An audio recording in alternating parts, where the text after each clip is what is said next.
le rapport du secrétaire général sur la République centrafricaine. Et je donne maintenant la parole à Monsieur Jean-Pierre Lacroix. Merci, Madame la Présidente.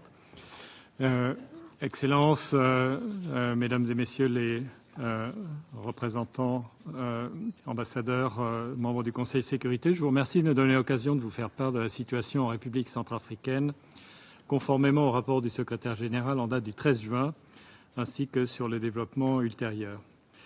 Je souhaiterais commencer par exprimer mes plus sincères condoléances à la République centrafricaine, aux familles endeuillées ainsi qu'aux blessés à la suite de l'incendie tragique survenu hier au lycée Barthélemy Boganda à Bangui. Ce drame, causé apparemment par un dysfonctionnement électrique en pleine période d'examen du baccalauréat, a coûté la vie à 21 personnes, dont 19 jeunes filles et le président de l'établissement. Des dizaines d'autres ont été blessées, certaines dans un état critique.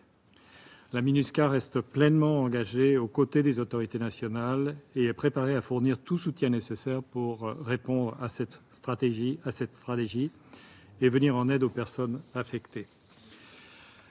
Madame la Présidente, il y a 6 jours, une patrouille de la MINUSCA a été attaquée à An-Sissia, à 34 km au nord-est de Birao, alors qu'elle menait une opération en réponse à des signalements d'attaque d'éléments armés soudanais contre des civils. Des éléments armés soudanais présumés ont ouvert le feu sur la patrouille, entraînant la perte tragique d'un casque bleu zambien. Je condamne fermement cette attaque et présente là aussi mes plus sincères condoléances à la famille de la victime ainsi qu'au gouvernement zambien. Un autre casque bleu zambien a d'ailleurs été blessé et est en cours de traitement. Je réitère mon appel aux autorités centrafricaines afin qu'elles ne ménagent aucun effort pour enquêter et traduire en justice les auteurs de cette attaque odieuse. L'année en cours revêt une importance particulière pour la République centrafricaine, alors que le pays se prépare à organiser des élections locales, présidentielles et législatives. Si la tenue en temps voulu des élections présidentielles et législatives constitue une exigence constitutionnelle, le gouvernement a constamment manifesté son engagement en faveur de la tenue des élections locales, lesquelles constituent un élément fondamental de l'accord politique pour la paix et la réconciliation signé en 2019. Reconnaissant leur portée stratégique, ce Conseil a mandaté la MINUSCA pour fournir un appui électoral à l'ensemble de ces scrutins. Ces élections représentent une opportunité cruciale pour renforcer la gouvernance démocratique, promouvoir la réconciliation nationale et consolider la stabilité à long terme. Malgré une forte volonté politique, les élections locales ont été reportées à plusieurs reprises en raison de défis financiers, techniques et logistiques, défis que le gouvernement et l'autorité nationale des élections, ANE, s'efforcent de surmonter avec l'appui de la MINUSCA. Comme l'indique le rapport qui vient de vous être transmis, d'importants efforts ont été déployés pour faire progresser la révision du fichier électoral grâce à une inscription à l'échelle nationale. Ce processus s'est déroulé sans incident sécuritaire majeur, témoignant d'une collaboration efficace entre les forces de défense nationale centrafricaines et la MINUSCA, ainsi que de l'intérêt de la population à participer au processus politique. Toutefois, la publication de la liste électorale définitive, initialement prévue pour le 29 mai, est en attente en raison de difficultés techniques. Ces retards continuent de perturber le calendrier des étapes préparatoires aux élections locales, qui restent à ce stade officiellement prévues pour le 31 août. Nous encourageons le gouvernement et l'ANE à poursuivre leurs efforts pour relever ces défis en étroite collaboration avec les Nations unies. Compte tenu des retards rencontrés, une communication officielle du gouvernement et de l'ANE concernant la suite du processus, notamment d'éventuelles nouvelles dates des élections locales, est désormais essentielle. Le processus électoral est à un tournant délicat. Il est essentiel de préserver les progrès réalisés, de mobiliser les ressources nécessaires et de prévenir tout revers. La situation politique demeure marquée par la méfiance et des tensions entre la majorité au pouvoir et l'opposition, notamment le bloc républicain pour la défense de la Constitution du 36 mars 2016, ou BRDC. Madame la Présidente, l'accord du 19 avril entre le gouvernement et les dirigeants des groupes armés Retour, Réclamation et Réhabilitation, 3R, et Unité pour la paix en Centrafrique, UPC, accord visant à cesser les hostilités et à réintégrer l'accord politique, facilité par les autorités tchadiennes, ouvre la voie à une avancée du processus de paix et à une coopération bilatérale renforcée avec le Tchad. Les parties à l'accord du 19 avril s'efforcent actuellement de le respecter et de produire des résultats concrets sur le terrain. Bien que des progrès importants aient été réalisés au fil des ans pour étendre la présence et l'autorité de l'État, les violences perpétrées principalement par des groupes armés et des milices continuent de compromettre la stabilité et représentent une menace importante pour les civils, les forces nationales, les acteurs humanitaires et les casques bleus. Le gouvernement continue de collaborer avec la MINUSCA et ses autres partenaires pour étendre et renforcer sa présence sur l'ensemble du territoire et améliorer la sécurité dans les zones frontalières grâce à une coopération renforcée avec les pays voisins. L'inauguration du poste des forces de défense centrafricaines à Membéré, dans la préfecture de Limpende, a été réalisée avec l'appui de la MINUSCA dans le cadre de la mise en œuvre de la politique nationale de gestion des frontières. Ces efforts doivent être accompagnés d'un soutien continu et soutenu de la part des partenaires internationaux et doivent s'appuyer sur des avancées continues dans la gouvernance du secteur de la sécurité afin de permettre aux institutions sécuritaires de protéger efficacement la population. Malgré ces efforts, la situation sécuritaire demeure fragile dans les zones frontalières. Au nord-est, dans la région frontalière avec le Soudan, l'instabilité est caractérisée par le débordement du conflit soudanais, y compris par des incursions de groupes armés. Au sud-est, l'instabilité est marquée par les exactions commises par le groupe Azande Anikbigbe, ou AKKG, dont certains membres ont été intégrés dans un processus de recrutement parallèle au sein des forces armées nationales et ciblent désormais la communauté Peul, les forces gouvernementales et leurs partenaires, ainsi que la MINUSCA.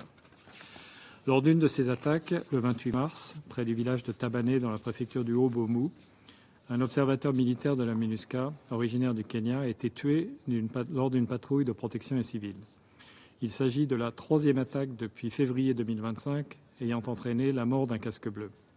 Je condamne une nouvelle fois cette attaque avec la plus grande fermeté et présente, là encore, mes plus sincères condoléances à la famille du casque bleu ainsi qu'au peuple et au gouvernement kényan.